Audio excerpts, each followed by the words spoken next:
दरअसल व्यक्तित्व जो है उसका परीक्षण होता है। यह बेहद जरूरी है कि आप में आत्मविश्वास हो। आप बिल्कुल भी हीन भावना से ग्रसित होकर के न जाएं, सामने वाले तक आप अपनी बात को जो है पहुंचा पाएं। इधर जब से बीपीएससी में जब से चेयरमैन माननीय श्री अतुल प्रसाद जी बने हैं, तो उन्होंने बड़ा व्यापक बदलाव किया है। और आप देखेंगे कि अब जो पीटी के साथ साथ मेंस में भी जो प्रश्नों की प्रकृति है उसमें गंभीर रूप से बदलाव आ रहा है। और अब अगर आप यह सोचेंगे कि पहले की तरह हम कुछ भी पढ़ करके और इस परीक्षा को निकाल लेंगे, तो यह नहीं होने वाला है। अब केवल रट्टा मार करके ही काम नहीं चलेगा। अब आपको जो है कॉन्सेप्ट भी अपना जो है वो स्पष्ट रूप से क्लियर करना पड़ेगा। और पीटी तो आप संभवतः निकाल भी लेंगे क्योंकि इसमें संख्या ज़्यादा होती है, लेकिन मेंस जो परीक्षा होती है उसको निकालने के लिए आपको रोज प्रत्येक दिन जो है कम से कम 2 घंटे जो है प्रीवियस ईयर क्वेश्चन बैंक से आपको जो है अपना आंसर जो है वो लिखने की आदत डाल लेनी चाहिए।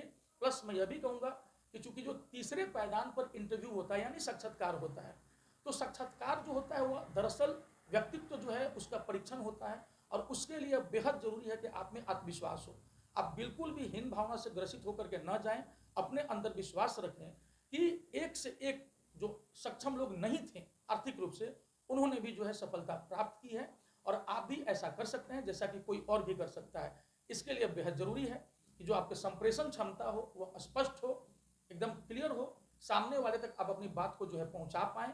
और जैसा कि मैं ऐसे भी बताता रहता हूं कि इंटरव्यू के टाइम में आप इंटरव्यूअर से जो है अपनी नजरें मिलाएं, जो बॉडी लैंग्वेज होता है वो नजर मिलाएं, चेहरे पर विनम्रता हो, स्पष्टता हो, किसी चीज को ना कहने की आदत हो।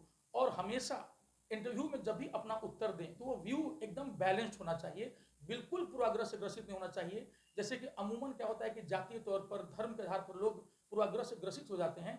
एक अधिकारी को ऐसा बिल्कुल नहीं होना चाहिए। अगर आप इन सब बातों को मानते हैं, जो तीनों चरण के लिए जैसा कि मैंने बताया, पीटी के लिए, मेंस के लिए और इंटरव्यू के लिए, तो आप यकीन मानिए कि एक सफलता जो है आपका इंतजार कर रही है।